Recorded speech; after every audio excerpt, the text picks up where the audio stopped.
Dragi gledalke in gledalci, lepo pozdravljeni v novi kroniki tedna. Bliža se konec julija, ko bo pri Ruski kapelici znova slovesnost in iz dneva v dan je tam več ljudi. Prihajajo tako Slovenci kot turisti z vsega sveta. V petek pa so pri kapelici sprejeli in pozdravili tudi novo visoko delegacijo. Kako veliko je zanimanje za Rusko kapelico, močno potrjuje tudi današnji dogodek. Danes se je namreč Rusko kapelico ogledal namestnik predsednika ruskega parlamenta Nikolaj Fedorov. Z zanimanjem je poslušal zgodbo o Ruski kapelici in hkrati položil tudi venec na grob umrlih ruskih vojnih ujetnikov. V njegovi delegaciji so bili tudi še gospod Lukin in ambasador Ruske federacije v Sloveniji, dr. Doku Zavgajev. V Sloveniji se je 17. in 18. maja mudila tudi 11-članska delegacija mesta Sankt Peterburg, ki jo je vodil guvernator Georgij Sergejevič Poltavčenko. Že prvi dan njihovega obiska so imeli v programu obisk Ruske kapelice pod Vršičem. Delegacijo sta pri kapelici pričakala podžupan občine Kranjska Gora Bogdan Janša in član Društva Slovenija-Rusija Simon Oblak. Po krajši predstavitvi dogodkov iz Prve svetovne vojne, gradnje ceste po vršiških serpentinah, številnih žrtev ruskih vojnih ujetnikov in zgodovine Ruske kapelice, so gostje položili venec in cvetje na kostnico ob kapelici. V Bohinju je bila v četrtek redna seja občinskega sveta. Pomembnejše sklepe seje takole povzema župan Franc Kramar. Glavna točka je bila strategija občine Bohinj, ker menim, da je to zelo pomemben akt. Tukaj konec koncev so dane usmeritve razvoja Bohinja na vseh področjih. Res pa je, da je bila najdaljša točka pa problem lubadarjev v Bohinju. In tukaj moram reči, da sta direktor Zavoda za gozdove gospod Avsanek in pa naš revirni logar gospod Marko Gašpirin res podala kvalitetno in pa vsebinsko, bom rekel, zelo detaljno obrazložitev, iz katere smo pač danes marsikaj novega spoznali. In mislim, da je prav, da se pač zadeva prenese tudi na državo, da je to dejansko ena elementarna nesreča, naravna nesreča in da bi lastniki gozdov pravzaprav morali dobiti neko nadomestilo za to, kar se jim je zgodilo. Ostale točke so bile, bom rekel, dosti klasične. Je pa res, da moram reči, da še enkrat, če se vrnem na lubadarja, da je tle, tako kot sem rekel, Zavod za gozdove je zelo kvalitetna inštitucija, da se zelo dobro z njimi sodeluje na različnih področjih, tudi pri urejanju gozdnih poti, gozdnih cest, vlak. Tukaj občina Bohinj financira te zadeve in kar se tiče pa lubadarja, je pa pač stanje takšno, kot je. Žal, še enkrat poudarjam, bi tukaj mogla pristopiti država z interventnim zakonom in to razglasiti za naravno katastrofo, ker dejansko je. In težko si predstavljam, da bojo ves ta breme nosili lastniki gozdov, kajti vemo, da je zaradi odkupa lesa se znižala oziroma prekomernega količine lesa znižala cena in da marsikomu se pravzaprav niti ne splača sekati, ker v končni fazi več da za samo spravilo, kot pa dobi od lesa. Ja, 26. oziroma 29.6. imamo 22. redno sejo, glede na to, da so potem počitnice, tako da je to pred počitnicami zadnja seja. Včeraj je bila cesta med Kranjsko Goro in Vršičem spet rezervirana za kolesarje s kultnimi poniji. Vzpon je vse prej kot lahka naloga.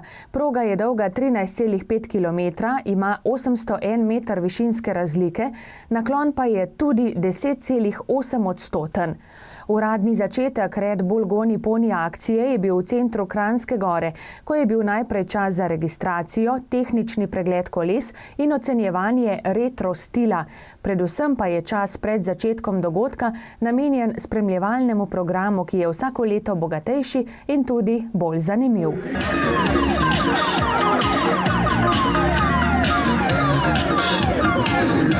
Kolesarski vzpon se je začel ob 15. uri. Najprej ogrevanje v zaprti vožnji za avtomobilom mimo hotela Kompas in po cesti Rateče Jesenice do Vršiške ceste.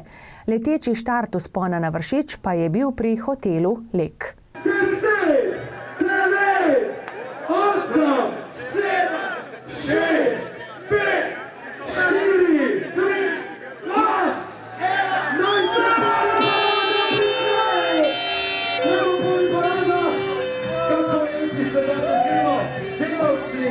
Jugoslovanska košarkarska reprezentanca, Kopelinski, tole so neke lisičke, tame je model.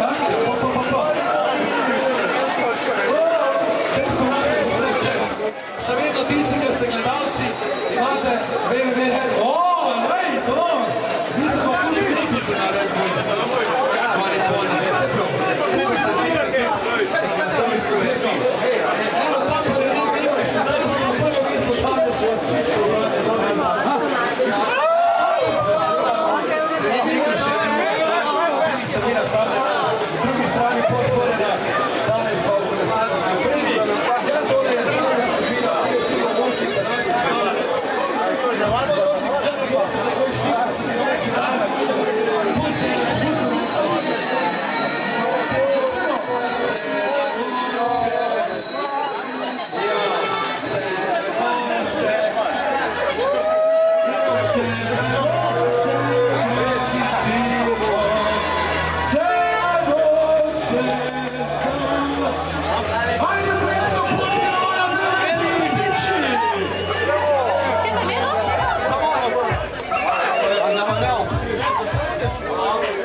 Po končanem tekmovanju pa sledi retro zabava v Kranjski Gori z Elvis Jackson and Happy All McWeasel.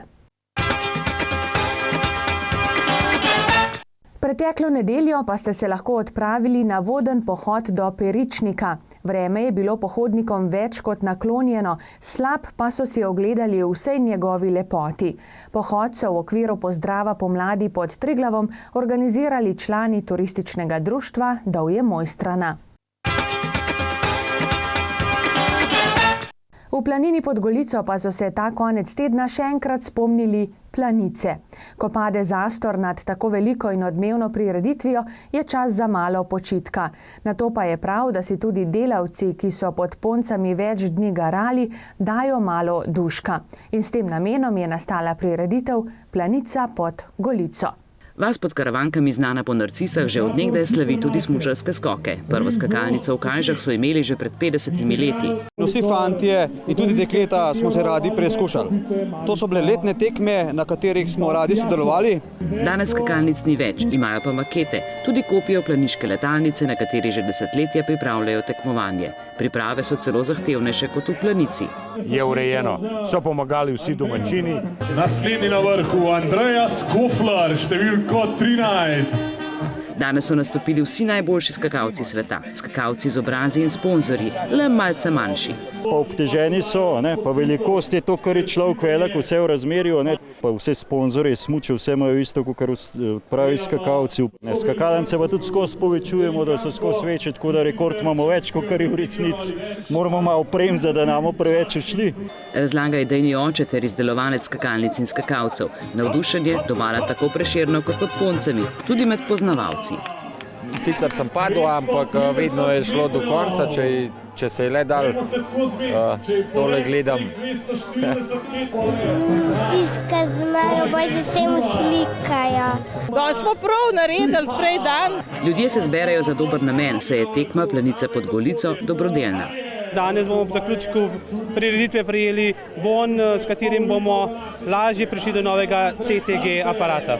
K 12 000 evrov vredni napravi so zbrani prispevali kar dobro tretjino.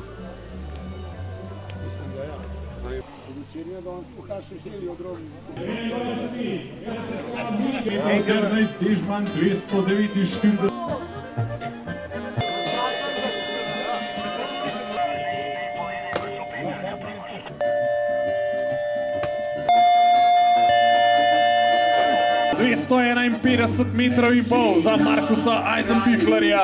Dajmo en aplauz. Ocena 20 gel izmed takih skakalcev. Kamil Štoh. Drage gledalke in gledalci, poglejmo še, kaj nas čaka v prihajajočih dneh. V sredo ob 17. bo 17. redna seja Kranjskogorskega občinskega sveta.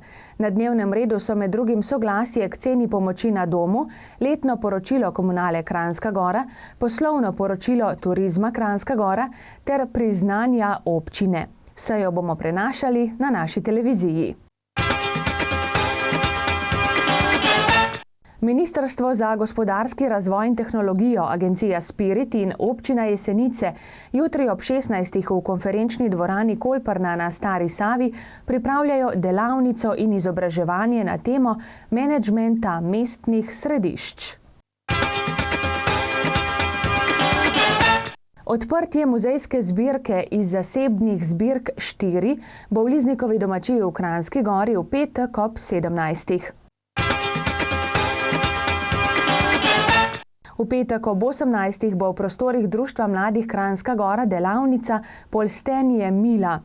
Predstavitev z naslovom Prostovoljsko leto na Češkem pa bo v prostorih Društva mladih Kranjska Gora v soboto ob 19. Drage gledalke in gledalci, pa smo pri koncu še ene kronike tedna. Lepo se imejte in nasvidenje do prihodnjič.